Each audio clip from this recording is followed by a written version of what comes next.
লেবু পাতা দিয়ে গলদা চিংড়ির মালাইকারি কি কখনো ট্রাই করেছেন?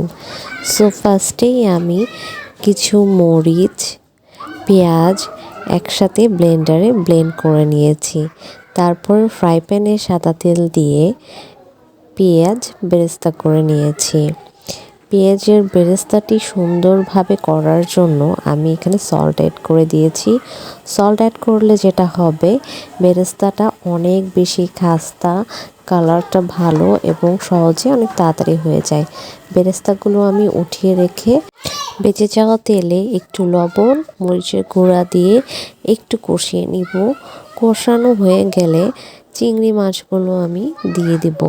চিংড়িগুলো একটু ফ্রাই করে নিব যাতে পারফেক্ট একটা রেড কালার আসে। রেড কালারটা আসলে চিংড়িটা দেখতে ভালো হয়। সো আমি 1 মিনিটের মতো এপিট ওপিট করে চিংড়িগুলো ভেজে নিব। চিংড়ি ভাজার পরে যেটা ফার্স্টে করতে হবে, আমি যে পেস্টটা করে রেখেছিলাম রসুন পেঁয়াজ দিয়ে, সেটা দিয়ে দিতে হবে।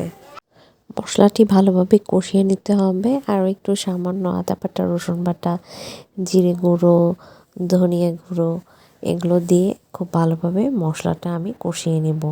মশলা কষানো হয়ে গেলে ভেজে রাখা চিংড়িগুলো দিয়ে পানি দিয়ে একটু কষিয়ে নেব।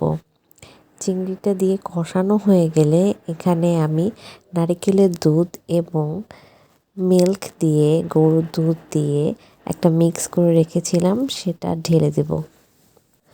ভালোভাবে কষিয়ে নেব।